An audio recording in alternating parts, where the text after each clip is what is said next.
Yo, this hot, this the spot, there it is, pod.com. We're interviewing the best comedians, so tune in quick and get your ears receiving them. We talking about life and life to stream right to you, from the microphone right to your home, dude. Side note, this might get embarrassing, but no, don't sweat, yo, cause there it is.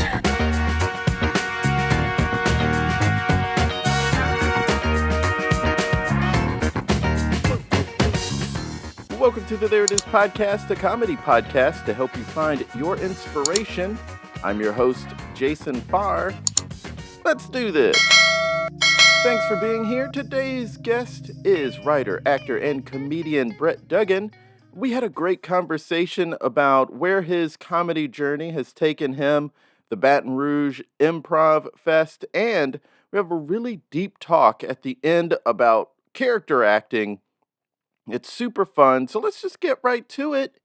Here's my chat with Brett Duggan. I know that you went to Emerson College in Boston. That's where you got an acting degree, but is that where you're from? Are you from Boston or are you from California?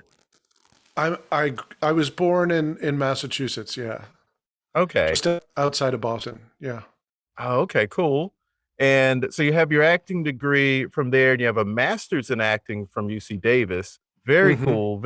I love improvisers who have such strong acting pedigree. I tend to notice that my favorite improvisers are the ones who are also good actors. Did you do improv around that time or before that time, or did improv come later? Gosh, so my first sort of improv-y sketch thing was actually in high school.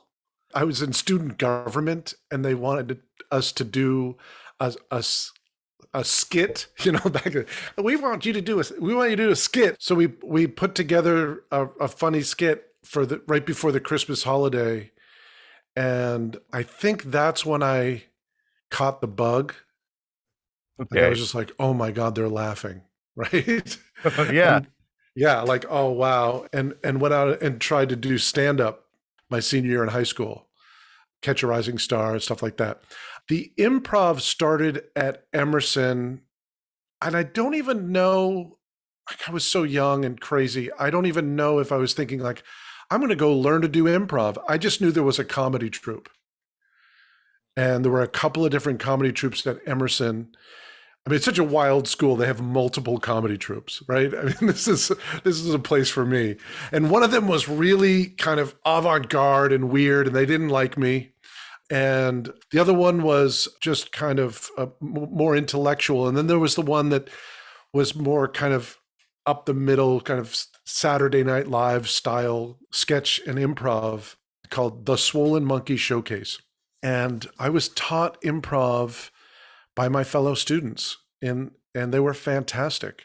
That last one is the one that you were kind of rolling with, or did you get to do anything with either of the others eventually? Yeah, to make it clear, I auditioned for all of these groups, and I really hadn't done. I'd done like a play in high school and like that skit and stuff, and when I went to this school for acting, I don't know how I got in, and I was just eager, you know, I was excited, and they had an audition and like callbacks, and we were playing games, and I didn't even know anything. So, you know, we're playing improv games that had been at that point around for years and years.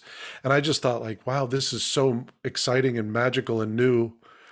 And it went real well. And by that semester we were improvising and writing sketch comedy, and we put up a show. But most of the people in the troupe had been there for a little while. So I was, they kind of acclimate you in, and yeah, it was fantastic. Oh, that's cool. What you said about catching the bug, making people laugh, that's such I guess maybe a common thing. That's so much of what I experienced too. It's like making my Aunt Ruth laugh or making people laugh, especially when I wasn't expecting to get a laugh. That was intoxicating, and I that's got to be what makes us want to get into it. It's that intoxication. Yeah.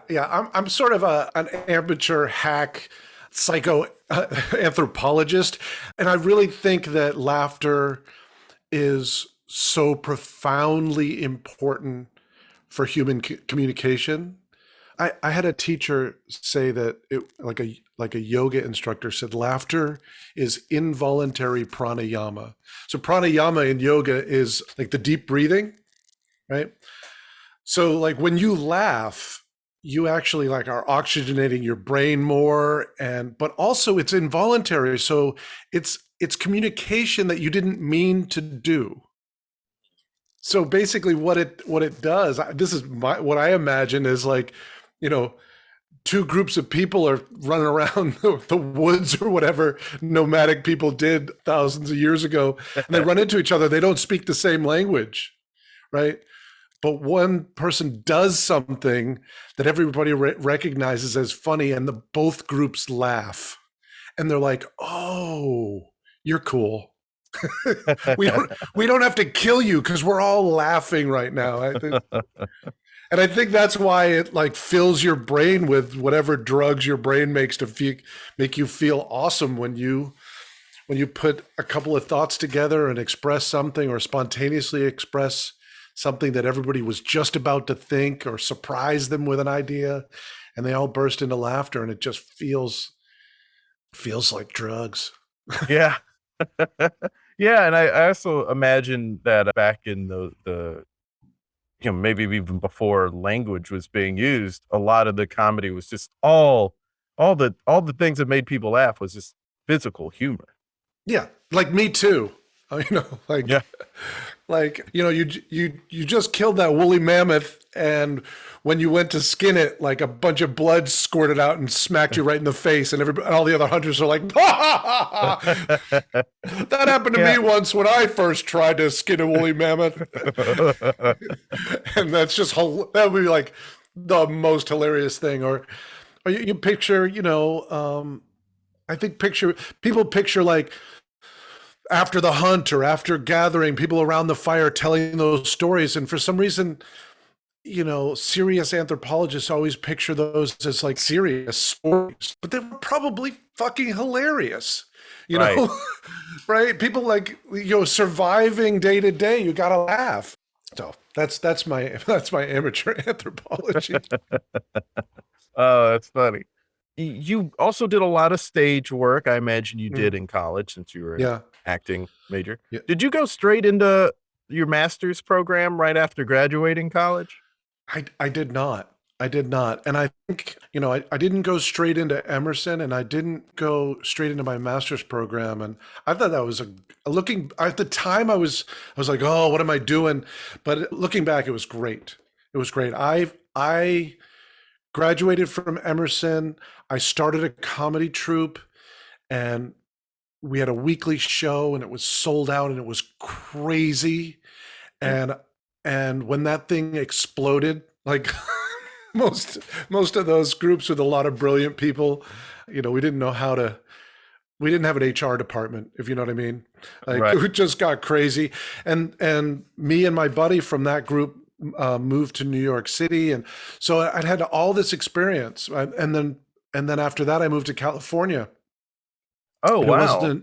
So I had all this experience. Moved to New York, he and I doing a fringe festival show. We wrote a musical, The Gall. We wrote a musical, and I did stand up all around New York, and then moved to California and tried to quit comedy. Oh, wow. Okay. I tried for a couple of months. Oh, wow. So the move, how long were you in New York? I have no idea. It's all such a blur. It was like from a couple years before 9/11 to a couple of years after. I mean, it's like going back, and so and that was great, but New York you're in New York now, New York is like everything all the time, like the song goes, and I remember just lying in bed at night, like just like feeling like, what is that? In fact, I'll steal a joke from my friend Al, who I moved to New York with. He now lives in Australia with his family. But he would say, he would go, New York is tough. It's like, nah, nah, nah, nah, nah, all the time. It's just, nah, nah, nah, nah. And that's actually the guy standing behind you on the bus. That's a good And joke. yeah, it was a great joke. He's a brilliant joke writer. And so I was just like, when I went to visit some friends in San Francisco, the went away. And I was like, oh my God, it's so cool here. Yeah, I love San and Francisco. And people are so chill, like there's less like divides between people. It's very California, and you're just talking to anybody all the time. You instantly just fall into it, you're just like, oh yeah, dude, whatever, And but I spent a couple months not doing comedy. I got this job shining shoes. Oh wow.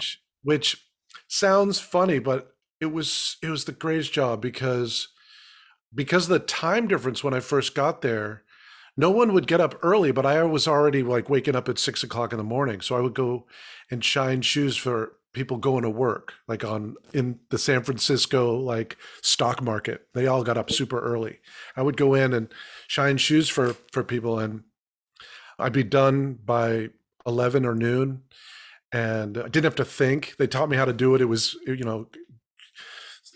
but after a while, I would just start going like, do you want me to be quiet? Do you want me to listen to you? Or do you want me to tell you a story? That was my opening line. Oh, wow.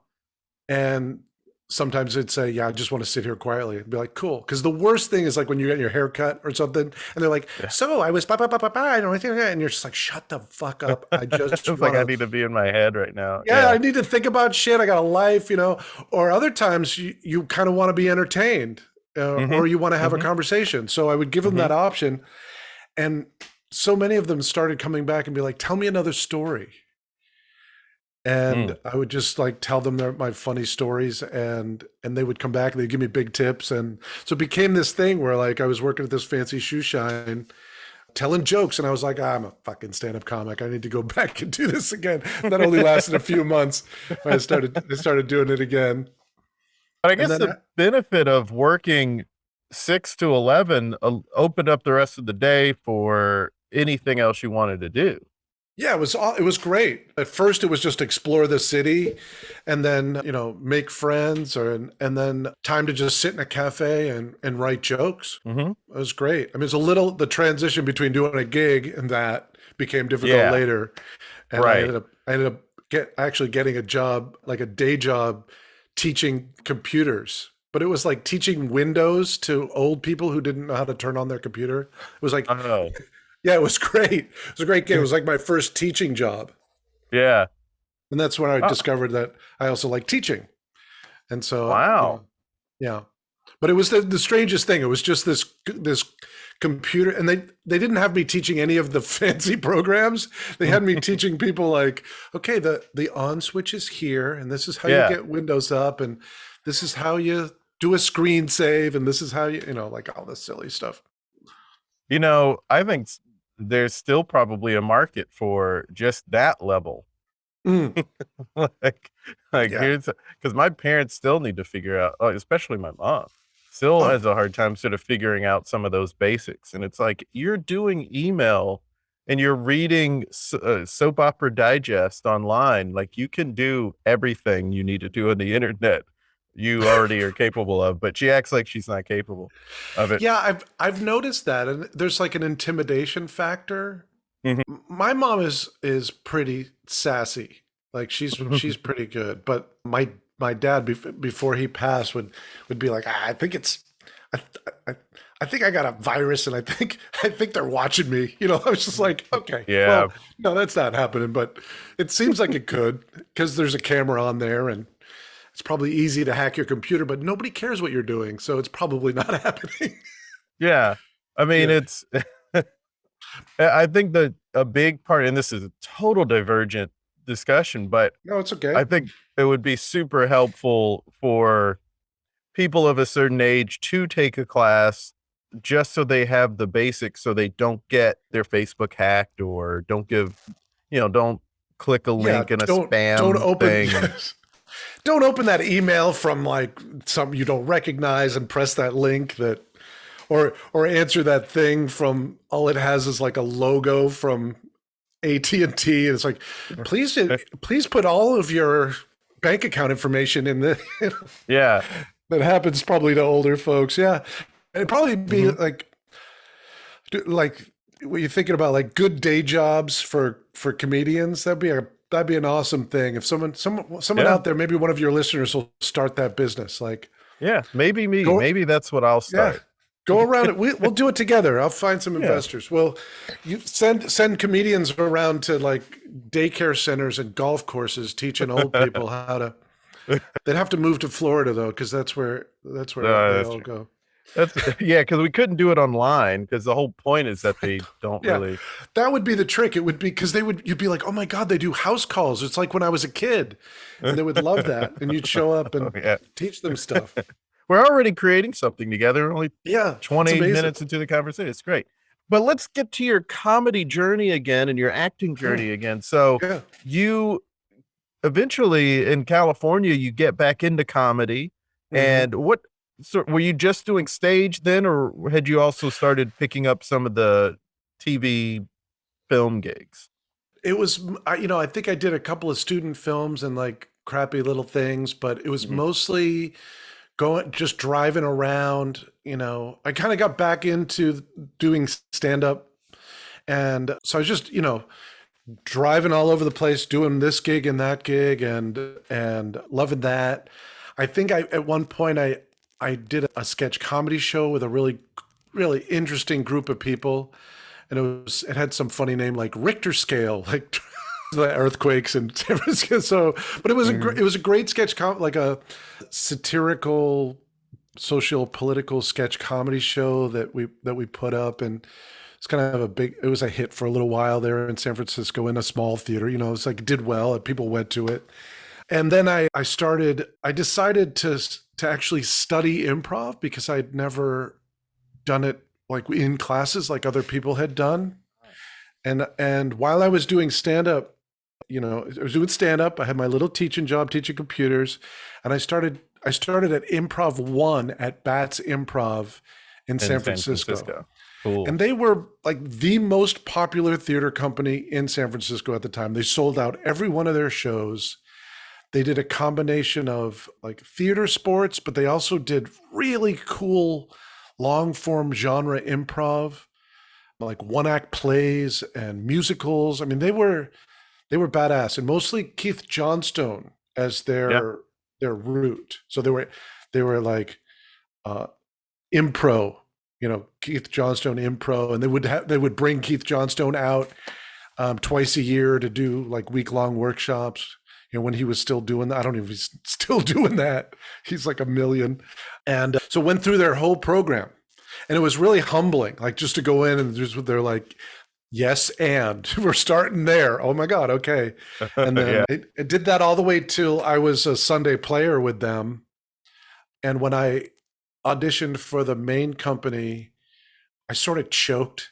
And I didn't realize you could just audition again in another couple of months. I was just kind of went, this is a lot of my the advantages and disadvantages of certain personalities. Like being impulsive and overly emotional is really useful as an actor and a comedian, but in life it makes things. So I was just like, fuck them. And I can't believe I didn't get into their main company. I don't know.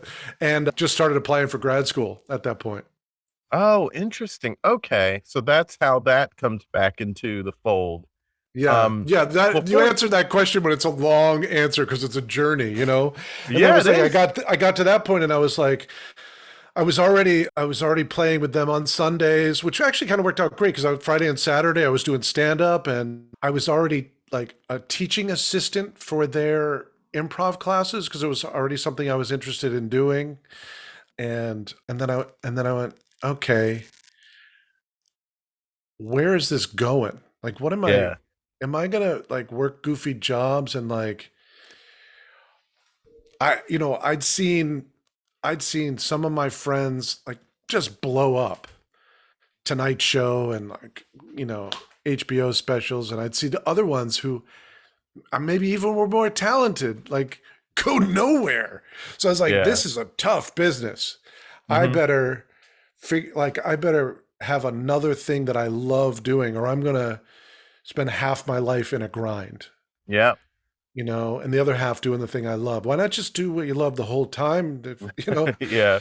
So, so then I applied to grad school and I got into UC Davis, and I was amazed because they still did like full scholarships. If you just, all you had to do is teach a class, and it paid all your fees for school. And I was like, what is this, 1970? Like, what is going on? It's amazing. A lot of grad students, up through the 70s and 80s didn't pay for grad school. Yeah. I used to hear about that. Yeah, that was like a thing, right? Well, when I was, I'm going to give my age away, but when I was a wee baby, the kids in high school would move to California for 2 years and then go to college for free. And we're talking like UCLA, UC Davis, UC Irvine. Those places were free if you lived in state. And now they're among the most expensive schools in the country. Oh yeah. I guess it's not such a radical idea that Bernie Sanders is talking about. No, free tuition, everybody's 'cause people used to do that. yeah, they're trying to spin it into like it's communism. It's like, no, it's actually America. Like, It's actually something that we used to do 40 years ago. yeah, and it's also just another 4 years beyond the rest of it that you're giving away for free. How is it like communism? Like, it's like we also have a fire department. Do you know that? Yeah. That's socialism too. So anyway, so like college was basically they forced me to teach an acting class. So I had to learn how to do that. And then from morning to the middle of the night, I was acting, learning, devising, studying about, deep dives into plays. And I did 5 plays while I was in grad school. It was amazing. It was amazing. Yeah, that is amazing.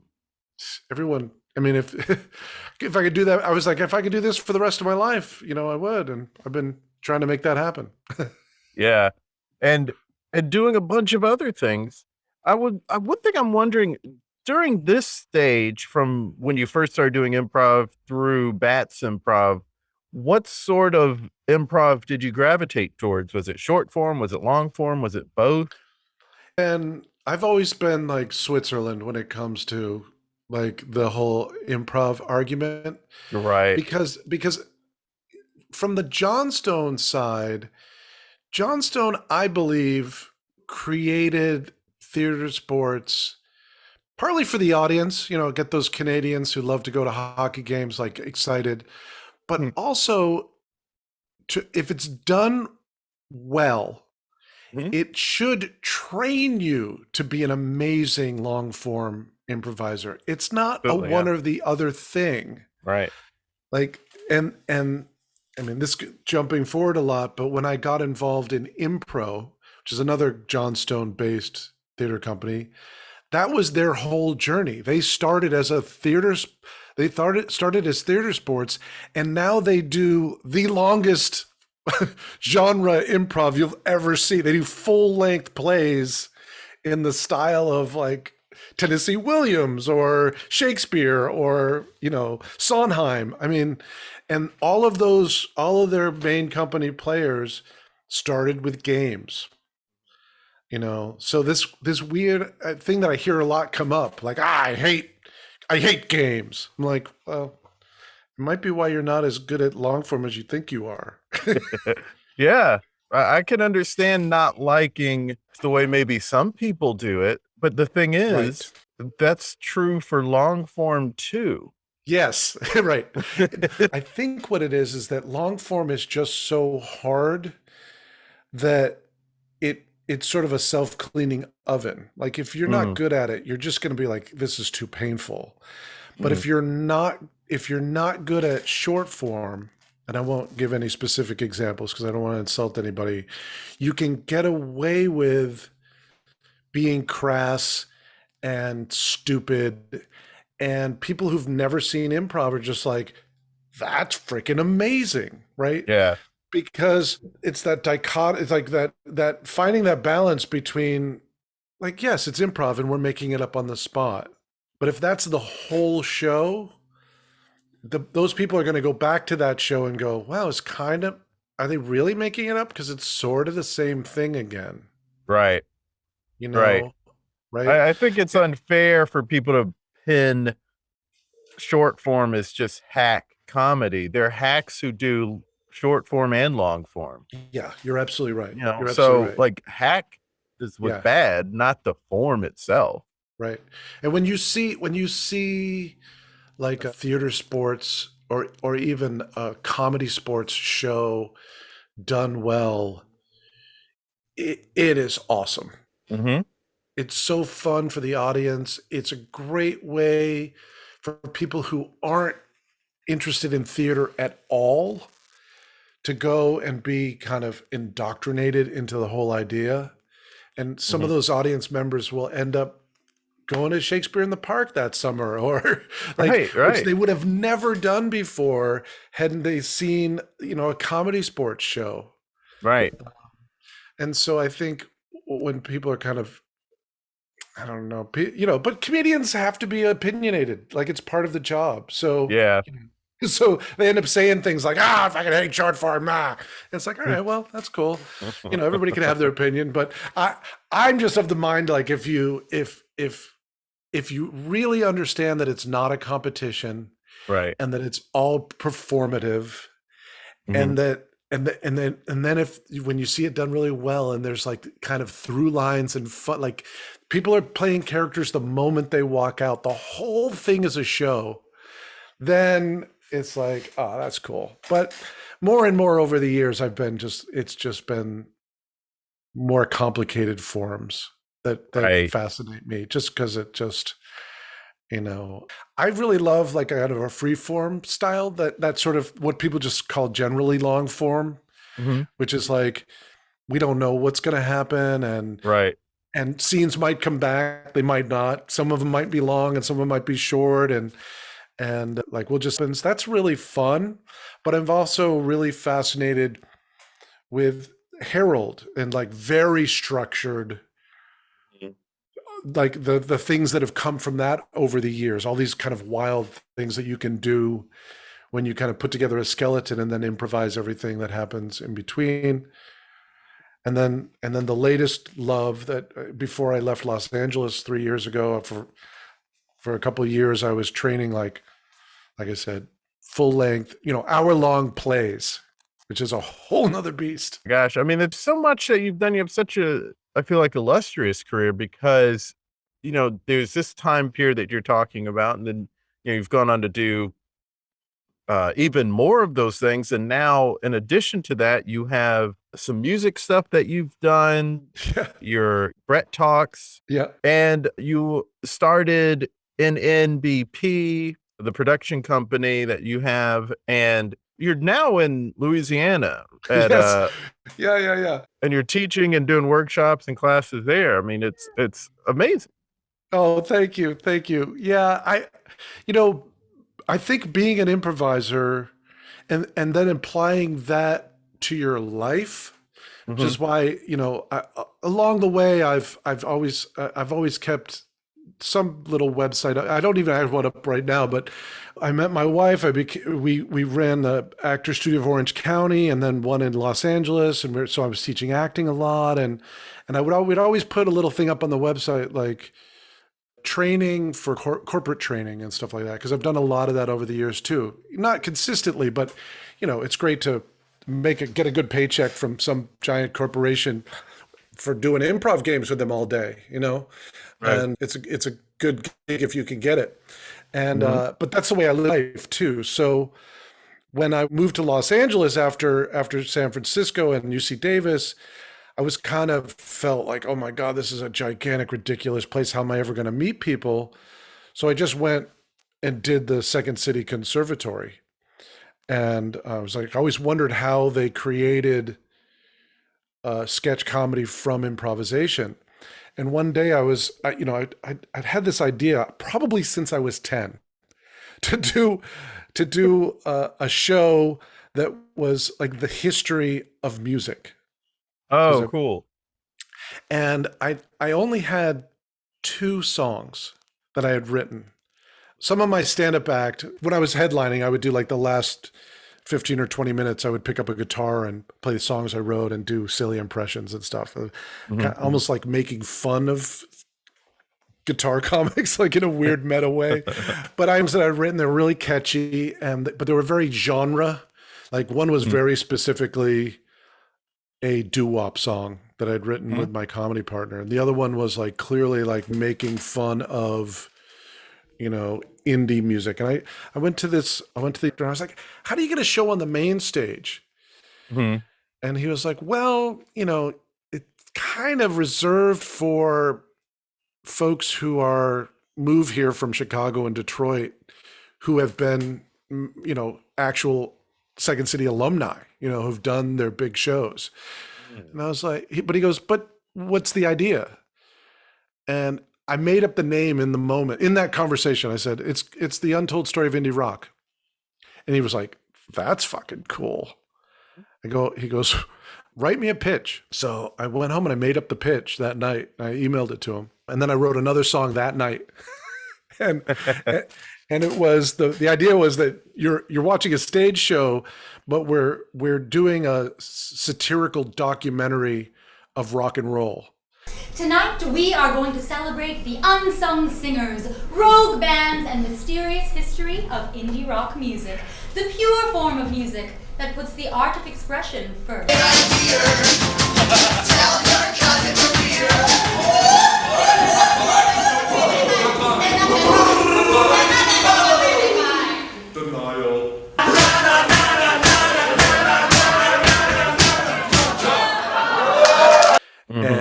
And it was just every band. 'Cause I always imagine like history is what we remember. But what if it was like the untold story should be everything you never heard of, but that was really influential. So I basically invented 12 bands from history that you'd never heard of. Things like the new wave band was called like the Flock of Rocks. They were all just these silly parody. Like I invented 12 parody bands and wrote them each a song. Awesome. And we started rehearsing. I cast it and started rehearsing because the artistic director said, I'll give you a Wednesday night 3 months from now. And I had 3 songs and no cast.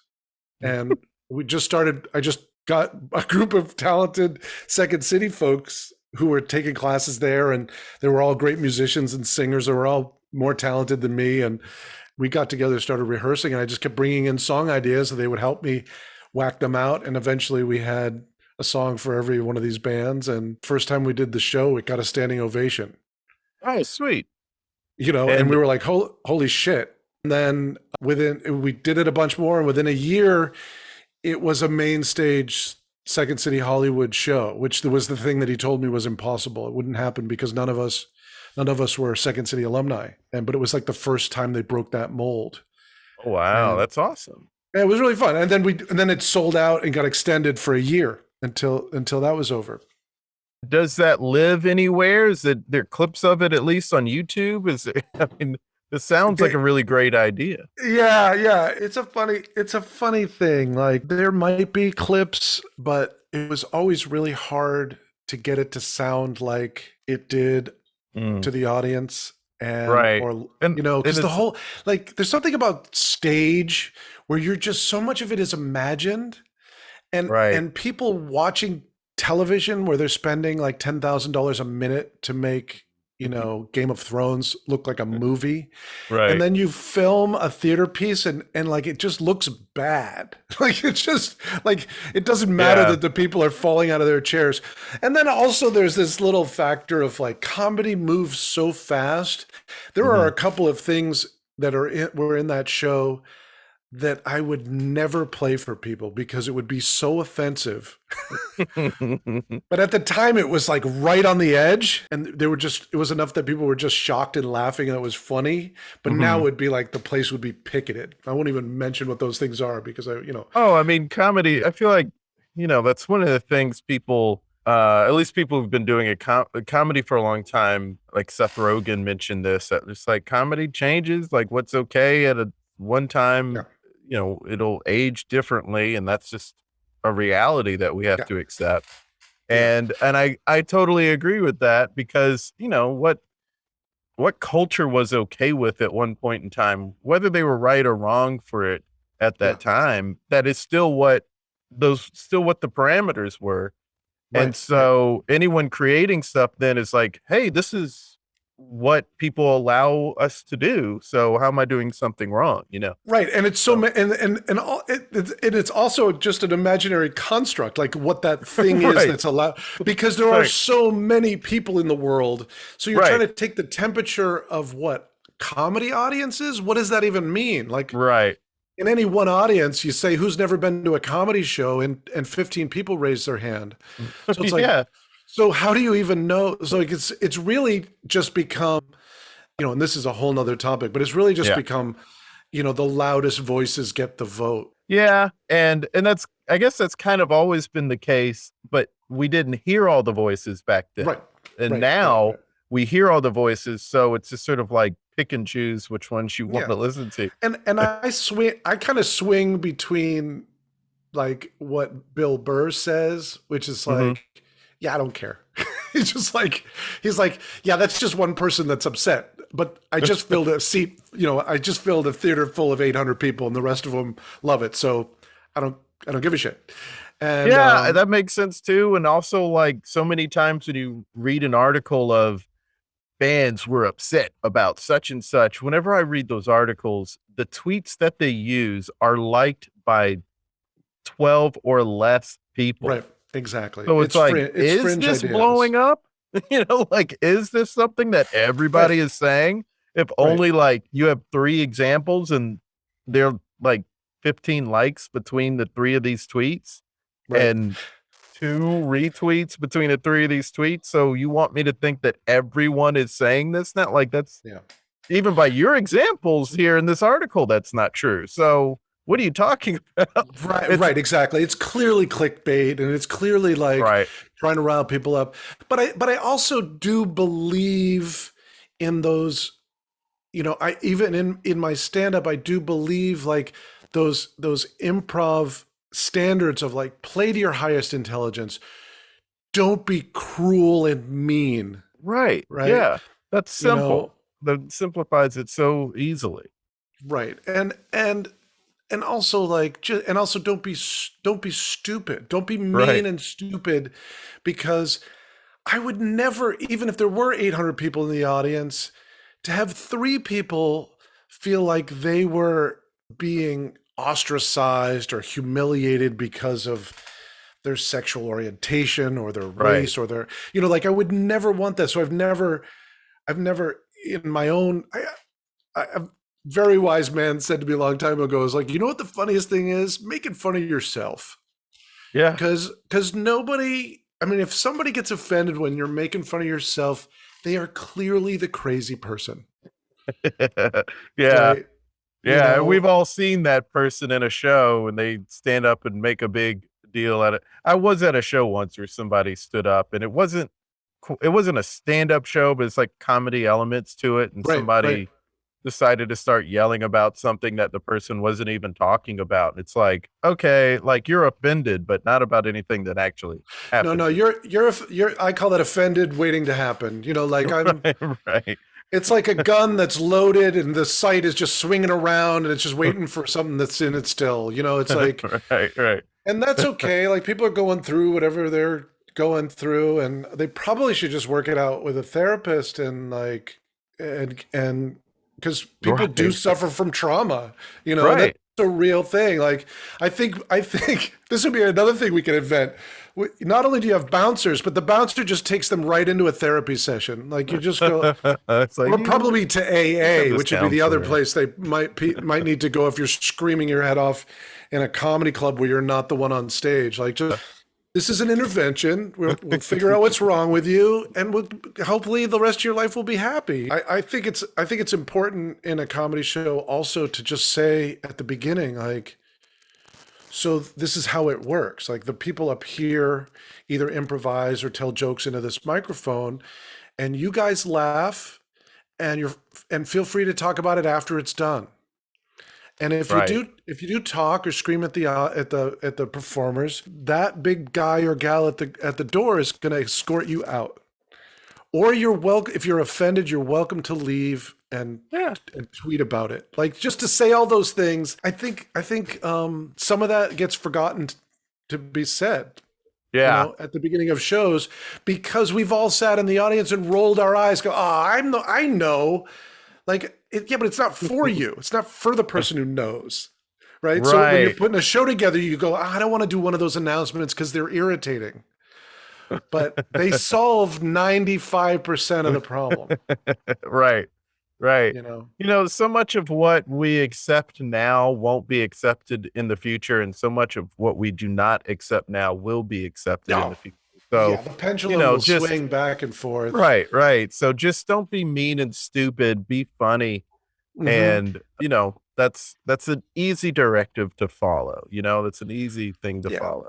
And also, watch the news and keep up with what is actually happening, so you don't actually, so you don't accidentally quote a Nazi and think it's smart, like this. Right. Because that shit happens. People are like, I didn't even know such and such said that. I just was saying something, and you're just like, well, pay attention a little bit, so you don't get put your foot in your mouth with something you thought was a good idea, but really sounds a lot like something some horrible person is saying. Right. Yeah. But that's your job. If you're an improviser, I feel like if you're an improviser doing any kind of improv show, if you're a stand-up comedian, I mean, this sounds like so basic, but pay attention to what's going on in the world.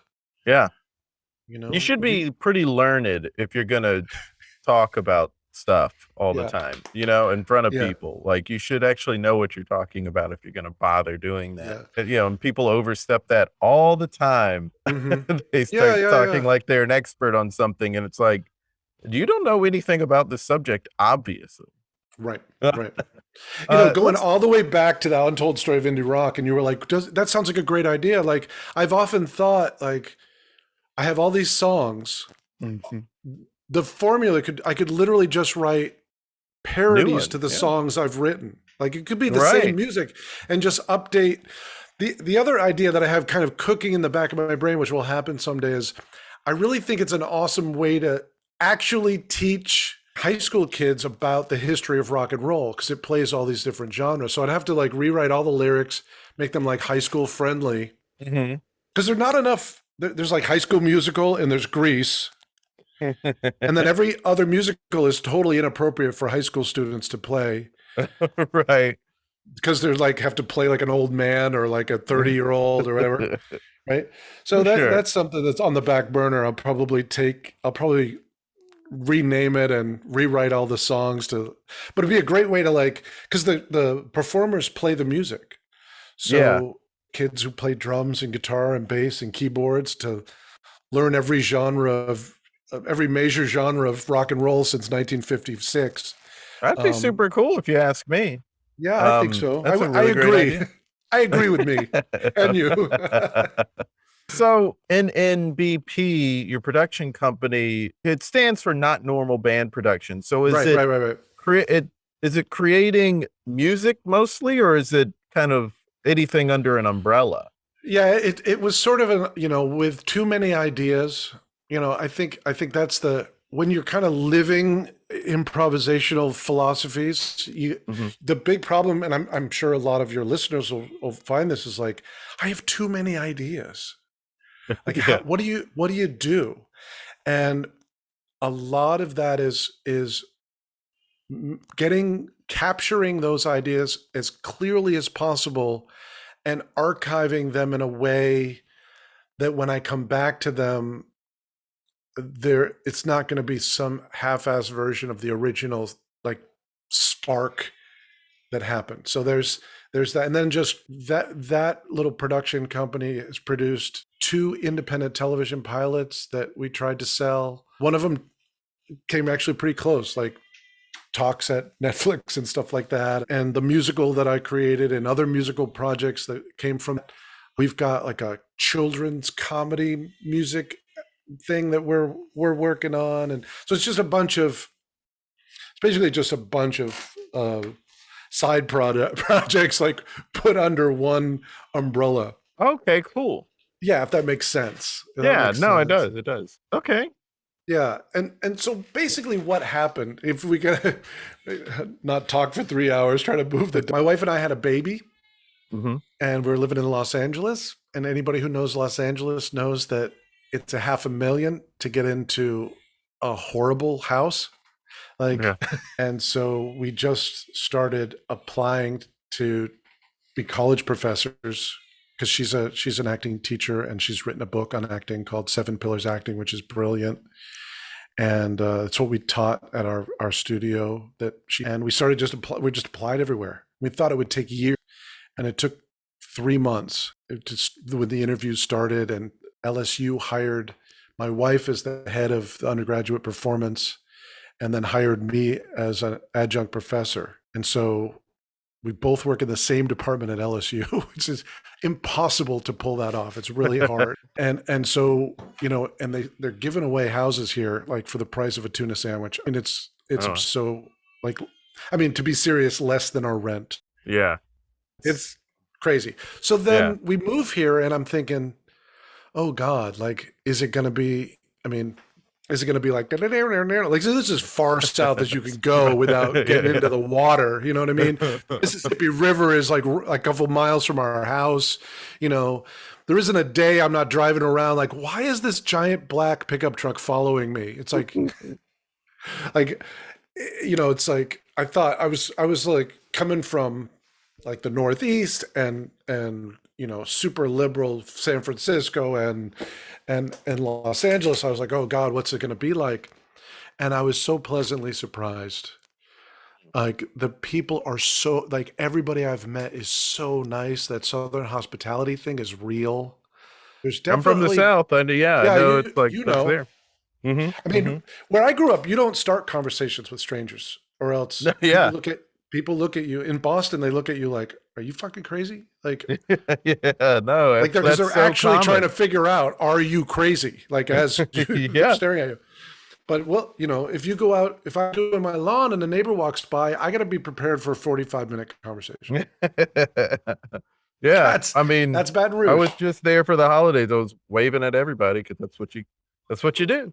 That's what you do. And if you don't, you're an asshole. So it's like, it's the opposite. It's the opposite. So, I didn't know what kind of comedy scene or improv scene was going on. And you're at Latco Improv, right?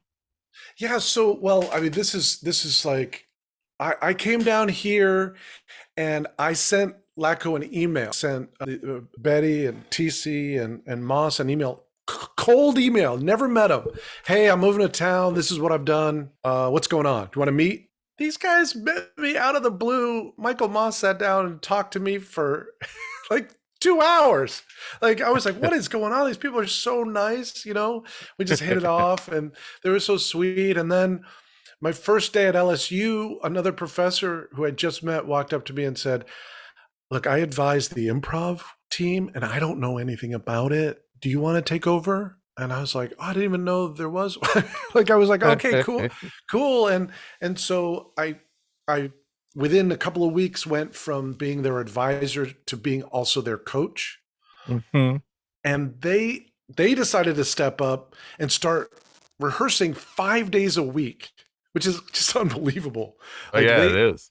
They meet every day. And then we talked about that, and they decided that Friday would be a show.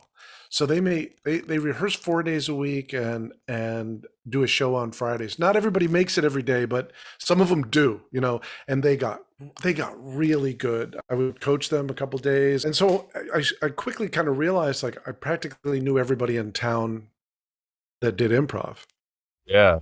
I started teaching a class at Latco and coaching them and doing improv shows and stuff like that. And what happened next was the LSU Improv went to Houston and won the regional competition. And they came back and they were like, Brett, we basically came in last place last year. I was like, well, you put in the work, this is amazing. You guys are awesome. And so I took that little piece of information and went to the dean the chair of the theater department, and I said, I think we should have an improv festival. And I thought it was going to be like, well, what's that? And why what? And what, da, da. And she just said, what do you need? That was the next. It was that easy. I was like, damn, that's, hooray. You must have taken some improv classes because she was like, what do you need? Yes, handed that. Yeah. So so I said, I just shot for the moon. I was like, can we get the big studio theater for a week? And she said, yeah, we could probably do that. I was like, whoa, that just worked. And then the pandemic hit. Right. So I was waiting for that. Yeah, I was actually like, oh, that's coming. And so that was all like, the whole thing was in flux. And then at some point, I don't remember when, let's just do the whole thing online. I don't know how to do that. I don't know how it's going to happen, but maybe if we do that and if we can pivot to something else later, at least we have something happening. I talked to all these people. I just went crazy. I just talked to usually people I knew or like 1 degree of separation from people that I knew. And we got this, because people didn't have to travel to Baton Rouge, we had like 3 former artistic directors from Second City, like some Chicago and LA. We had groups from New York, London. We had a group from India. We had groups from, and just this incredible group, like all these amazing, like people that were my heroes, who had agreed. They're like, yeah, we could jump on a Zoom. Zoom call and be part of your festival. Like it just all seemed like, it all seemed like silly and fun, So we had like groups that come to mind, like the boys from Chicago, who are Rachel Mason and Susan Messing. And, yeah. They're legend. I mean, among improv people, they're legendary. We had Brian Lohman and Kelly Holden Basher, who are, Kelly's been on like Fargo and like all these shows, and they did like this musical thing like in the studio with their piano player. They do this amazing thing called the Velours, which is like the best musical improv you've ever seen. They've been doing it forever. They're both genius level performers. Give it up for the magical, the musical, the amazing, right here, the Velours, ladies and gentlemen, the Velours. And we're ready to share some of our songs with you. We've been in quarantine, and that means to the Velours nothing but creating music. Music and a lot of hard drinking. But we'd like to start things off with a song that you'd like to hear. So if you want to shout out a title, that would be wonderful. What about classics? Baker's Dozen! A baker's dozen is the request. Take the first donut that you see inside the box. Take the first donut and see if it rocks. Yeah. Once you've had the next donut, then you know how things will go. You gotta let your freaking donut flag start to show.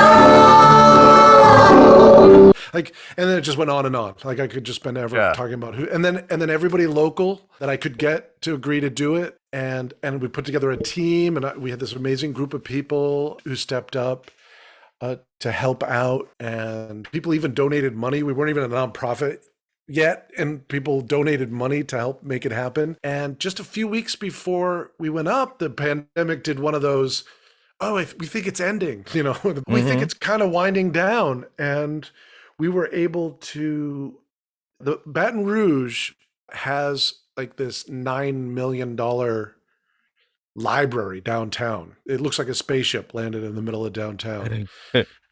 and so it's this, and and to go back to real estate, like if that had been in LA, it would be $100 million library. You know what I mean? It's like a beautiful, beautiful place. And they've got this giant conference room with the state-of-the-art technology and, screens that come down when you press a button and all. It's beautiful, beautiful. We thought, if we knew what we were doing, we could do like hybrid shows where the performers can test for COVID and get up on a stage. We could film them with like a peanut gallery, and it would be pretty cool. But Yeah. it was just an idea. We had no idea how to actually do it. The people in the LSU theater department has like a TV wing. They were busy doing their own stuff, and we were like, yeah, we'd love to help you, but it's too late. And so I just emailed every production company in town, and a couple of them quoted me at like $30,000, which is, they should get paid for what they do. But one guy who runs his own shop, Stuart Polton, great guy, he was like, oh, he's English. He was like, oh, Brett, yeah, I make a lot of money going around filming these conferences and things. And every once in a while, I like to do something just for me. And so I'm at your service. And I was like, what? So the last minute, the whole festival transitioned to like this hybrid thing where he had like a 3-camera shoot going for the audience. And we basically ran like a live television show for 5 days. Exactly. I was going to say that. It's like, that's a major production, basically. Mm-hmm. Yeah. Wow, that's awesome. Yeah, it couldn't have been done without Stuart because he had already figured out how to run like a conference for like, some big corporation with maybe one assistant. So he'll do 5 cameras, but with one other person. So he's got like That's little remote insane. control. And so, and he's got like what he set up in the library. He used to do live news. It looked like a newsroom, like all these computer screens. And I was like, yeah, it was insane. I'm sitting there looking at this like, oh my God. He's like, yeah, Brad, I invested in all of this because I don't like working for other people. He's really got a pretty dry sense of humor, and he just kills it. And he does these events, and he'll do any kind of event and conferences, and he was doing interactive. We discovered a couple of really exciting possibilities as far as like interactive. So I did an interview show. We found like everybody that was involved in the festival who had TV credits, and we just put them all in one interview, and they were all over the place. They were from all over the place. And I had a live audience, but they were on Zoom. And so it's just like all these cool things. We did another like hybrid class where we had a teacher, Brian Lohman, up on a screen, and he was in Los Angeles, but the class was all in the same room. Oh, so wow. we just started flipping it all different ways to see what was possible. That's cool. What are you guys planning for 2022? Well, we're planning to be able to pivot no matter what position we're in. So that's like now that we've experienced that, we're like, okay, LSU has now given like we have to, get insurance, like, we take care of the basics, but they have loaned us their theater from April 20th to the 24th, this beautiful black box theater. They're also probably over the weekend going to let us use classrooms. And so we can set up all the cameras we need. It's got risers. It sits, depending on how it's put together, up to 90 people in the audience. Like, it's a great space for improv. And so we're still in the process of figuring out like what all that's going to look like, but the sky's the limit, because if we get another wave of COVID, we can either put all the performers on stage with each other, like they do with a movie set, just make sure everyone's tested and make sure everyone's healthy, and put them on the stage together and run it live out through our website. Well, that's great. All the best of luck with that. And I hope people who are listening are interested. Yeah, it's going to be a really exciting thing. It's going to be an exciting thing. Hopefully in April, we'll be in that position to have an audience, and everybody will feel safe doing that. And we're going to hopefully get a couple of heavy hitter, exciting teacher performers to come in and do some shows and teach workshops. We're going to have a stand-up competition that's going to kind of run alongside the improv shows as well. Super exciting. Super, super exciting. Yeah. Baton Rouge Improv Fest.com. The new website is up and running. Please come and check it out. There are submissions. If you want to come down to Baton Rouge, if you only want to go online, you can submit to do that. And then we're going to wait and see how many of those we do. You know, we're just going to stay flexible. Awesome. Yeah, so it's really thrilling. It's really exciting. Can't wait to hear how that goes. I can't believe it. We're at the end of the episode now. It's now time to create something together. And Oh, great. yeah. And I'm wondering, let's see. And if you have an idea, that's great. You said creating a character. Creating a character, yeah. And so, because I know that you did do some study into that, and I was wondering, is that for acting, or is that improv, or is that both? Well, it's for the advantage and the disadvantage of having a scripted piece and creating a character is the time that you have to do that. So what's kind of fun about getting a master's degree in acting is my thesis. I got to choose what my thesis was and pitch it to the department heads, and my thesis was creating characters that were organic and believable. Because we all know those improv players that can transform into characters, and some of them have that extra special sauce where you're like, oh my God, I know that guy. This woman could live in the world. That's crazy. And others, they're great, like they're amazing and they're transformative, but there's always like almost a cartoony element to what's going on. And that's just an aesthetic. I don't think that's a right or wrong thing, but that other believable aspect is super challenging. And that's something that I was always interested in. Like, how do you do a character and have it not kind of in a cliche way take over the performance? Right. That's something that I often think about. Yeah. I mean, because it is, some people will say like, oh, Jack Nicholson isn't a great actor, or Leonardo DiCaprio isn't a great actor because they're the same in everything, right? And they're saying that because it doesn't have those, they don't always put on those aesthetics. Right. But I totally disagree. You know, people always give Julia Roberts as that example. And I say, oh yeah, you try to be yourself when they're spending $100 million and your you being yourself name underneath the title. Just try to be yourself. Relax and be yourself. That takes that's a genius level of confidence and craft. There's a craft. It is a craft. And the nuance that those actors are putting into their roles is what makes them great actors. I always hate it when people say, especially Jack Nicholson, I mean, what in the world are you watching if you're saying he's just the same and everything? But like the nuances that they put in, there's very subtle changes.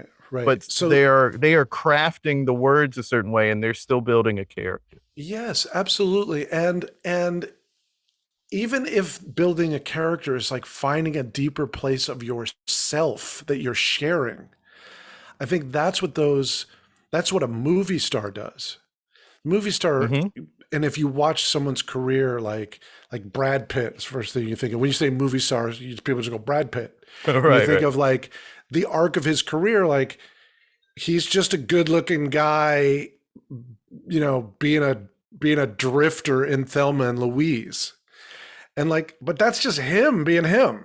Like that's hard to do, and then by the time he's doing like these epic films, he became deep and older, and because Brad Pitt was just getting older, having life, but also he studied the craft of acting, which is like reverse engineering life. Like that's what that kind of acting is.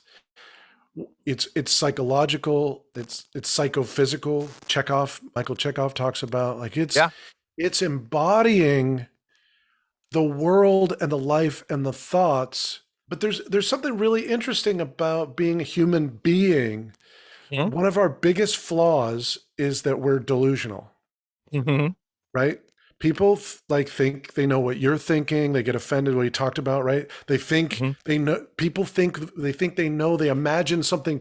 Depression is probably caused by, I've had it, probably caused by imagining the worst possible scenario throughout everything, based on thin evidence of some bad things happening in life, right? And so this is a huge human flaw. But as an actor, it's a huge gift. Yeah. Because you can create an inner life and allow yourself to believe it. Yeah. Right. And then if you do it as a craft, you can turn it off like a switch. And that's how you keep it healthy. Mm-hmm. And so that's a big tool that you're using in creating a character. You look at this because so many people think acting is just memorizing the lines and saying them in some interesting way, but to be authentic is the goal at expressing human emotion and human nature. And so sometimes you do have to do that with an accent if you're playing a person from a specific place or playing a real life person or something like that. And there you might have certain physical ailments that you want to present as well, or just physicalities that you need to present. But ultimately, you're trying to be authentic with all of those things. Right. And in order to do that, you have to not be hokey or hacky with how you do the physicalities and the voices, but also you have to be authentic by having a mindset that this character is in. And that means saying, well, this is the life that they've lived. And you have to develop that and create that in your mind. Right. Because a couple of things, like you're right on. A couple of things you said, they're just like, because who are we? Sure, there's a tremendous genetic, of maybe certain talents or things that but we are so much the experiences that we had. So daydreaming is a powerful tool. And then what you said, like not being hacky about an accent. Well, we already talked about how if I've got a New England accent, what goes along with that? A whole belief system about the way people are. Right.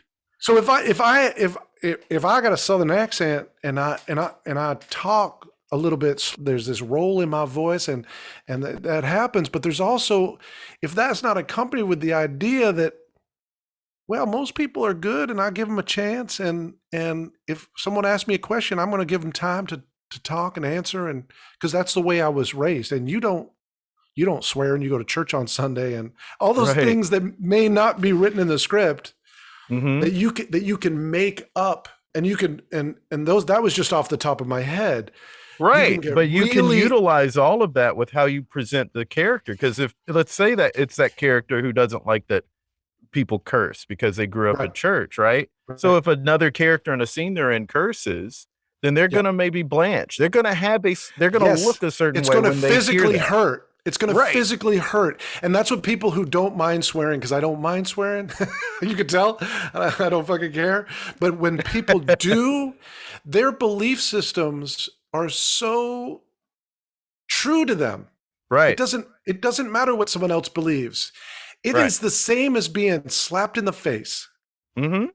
And it will actually, and their brain will create a thing that makes it physically hurt for them. And so if you don't blanch, if you don't wince, you can't put it on. I mean, you can just put it on and wince when someone swears, but it's better to actually like upload into your, I call it uploading, but you daydream that and you put that into your brain so that it actually will happen organically when you're playing the part. Exactly. And then also, let's say that character, because some people will say like, well, all of the story is in the script. So if that character has a line where they curse, so I guess that character would curse. Not necessarily, right? Not necessarily. It might be the breaking point. Right, exactly. Yeah. And so you would present that a certain way. It wouldn't be like someone who curses all the time. It would be someone who, this is maybe the first time they cursed. And so that's a powerful moment. Right. Yeah. And you want to play that power of that moment. You don't want, you're not just saying the lines, you are playing the moment. Mm-hmm. Mm-hmm. I love that. So one of the things that I teach my students, and I love this idea. I actually, it's from an idea from a teacher who is from Russia who came over. It's that what you see on the page is the tip of the iceberg, right? So the difference between something sounding true and a lie is that the truth is an edited version of everything that happened, right? Yeah. Like if you told a story about something that happened yesterday, your brain is just going like, not that, not that, not that, this, not that, not that, not that, this, right? That's how you tell a story. Because if you told the whole story, it would go longer than this interview, right? Right? Like if you said everything, it goes on and on. But if I just say I almost got hit by a car crossing the crosswalk. If I'm lying, I don't know the color of the car. I don't know who the driver was. I don't know that there was a baby in the back seat of the car. And oh my God, why would they drive like that with a baby in the car? I wouldn't even know what intersection I'm at. But if I have more information than I'm actually saying in the script, then it starts to sound like the truth. Yeah. Like so much information that I am even having a hard time remembering what my lines are. Right. Because I have to think of it because I'm like, is that a line or one I wrote? Yeah. And then it sounds like someone talking. Mm-hmm. It's one of the many different things you have to do, and that has a lot to do with the character. Right. And that's not a separate thing. A lot of people think it's separate. Like you just put on a hat and you squint one eye and you put on a pirate accent, Garr, and you know, and now I'm a character. But like, what does the pirate believe? Right. Because that is going to influence everything they say and do, is what they believe. And so you have, if it's an improv scene, then a character isn't someone who just has this voice and this physicality. It's what they believe, because you've got to be able to yes and authentically. You've got to be able to absorb what is happening to your character in a way that they would absorb it, and then present how they would respond to it. And you can only do that if you're doing more than a physicality. Right. And like everything in improv that people forget is that you can practice improv and you can make lists of things and you can practice, you can be prepared to improvise. So if you practice taking on different belief systems while you're, for example, I always use pirate because in every dumb improv show, someone ends up doing a pirate voice, right? But what does the pirate believe? What does the pirate believe? The pirate doesn't even know that stealing is bad. Like he or she thinks that people who think stealing is bad are like wimps. Yeah. Right? I mean, I had this mind-blowing experience. Like I was teaching acting years ago and I heard an interview with George Foreman. And he said, I didn't know stealing was bad until I was 18.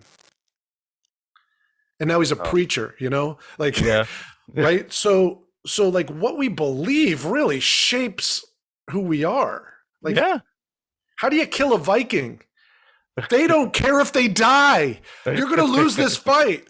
They're hoping they die in this fight and go to Valhalla and live forever. They're not a Christian who brought on that belief system later.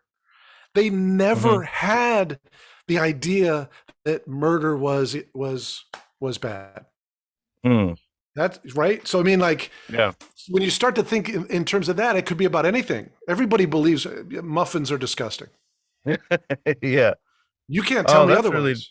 Really, Right. So once you get there and if you do it spontaneously, like I'm totally obsessed with this other character. I love them. I love them.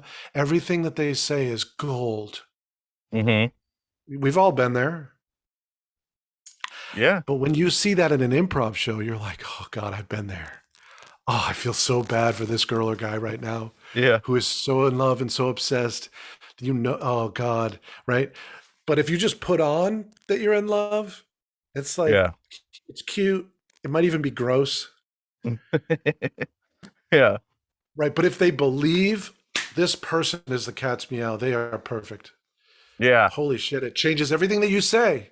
Right. It's all wrapped up. I think that's one of the things that people don't realize about playing characters, that it really is wrapped into everything. It's the environment. It's the relationship.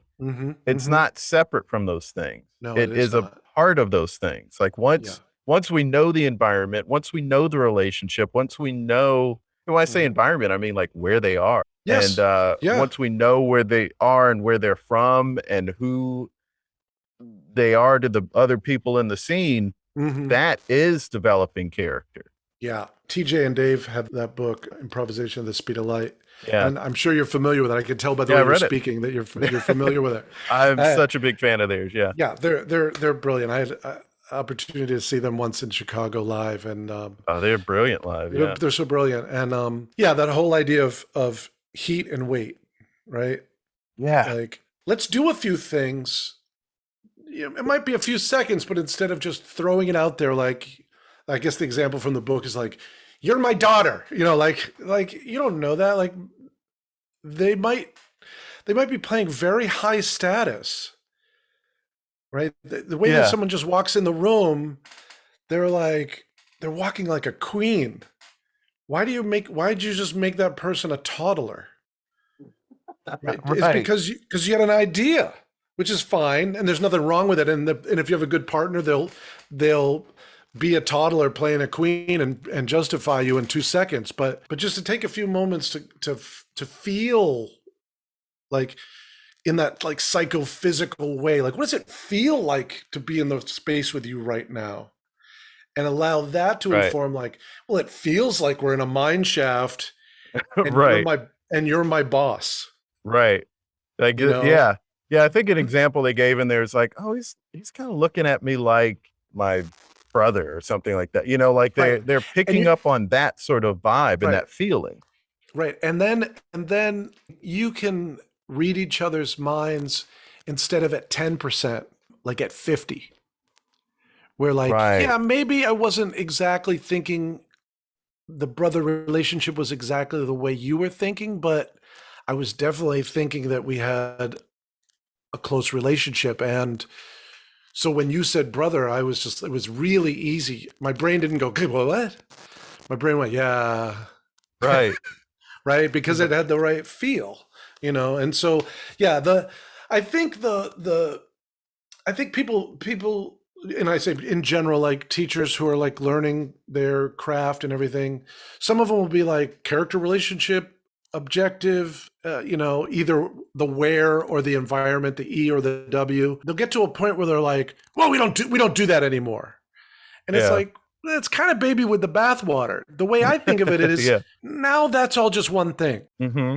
So we split it up so you can think about it, because it's hard to think about all four things at the same time. But then when you get really good at it, like, where we are is going to inform like you said, where we are does inform our relationship, and what my character is and what your character is. Like, those are like two chemicals being poured into the same jar. Right. You know what you have in your chemistry set, and I know what I have, and then we're going to see what the reaction is. And what's the reaction? You know, it's the scene and it's our relationship, right? So it's a challenge for some people to boldly create a character. But what I think a lot of, especially like 2, 3, 4 year improvisers don't realize is that you can just go, hey, let's spend 3, 4 days just creating characters and just doing that. And it's not cheating having a catalog of 10 characters that you play, because you won't do them the same every time. Right. You know? Right. It's better than doing one. I mean, it's fine to do one thing in every scene. You know, Stephen Colbert did, and he's doing fine. Right?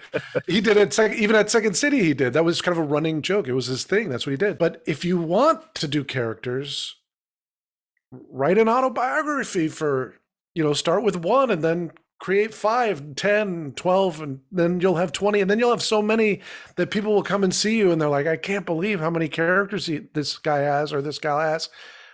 But, you know, I just don't think it's cheating.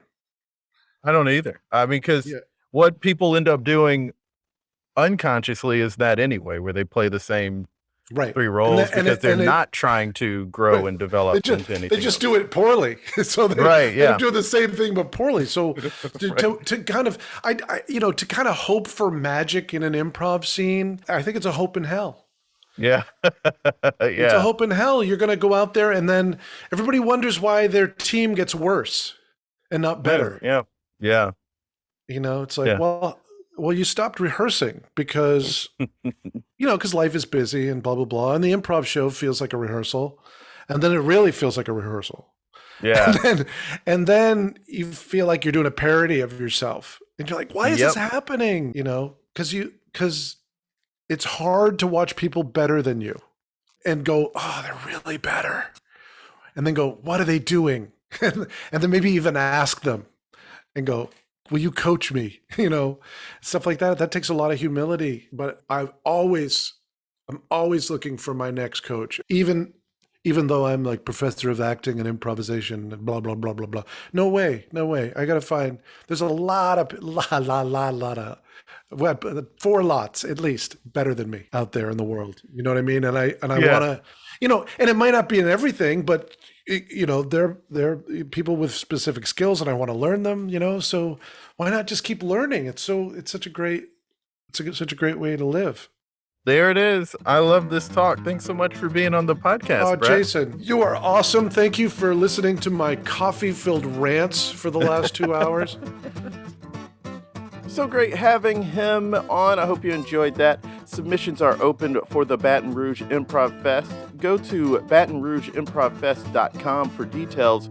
You can also check out what he's up to on the NNBP website, NNBProductions.com. Follow the Improv Fest at Baton Rouge Improv Fest on Instagram and Facebook. And follow Brett on Instagram at Brett Talks.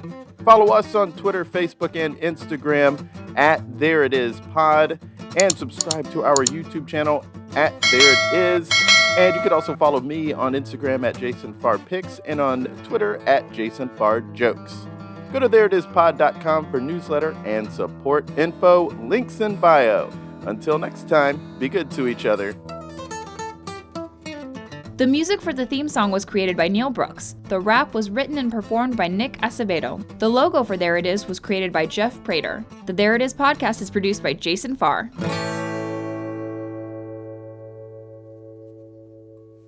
WKRP in Cincinnati.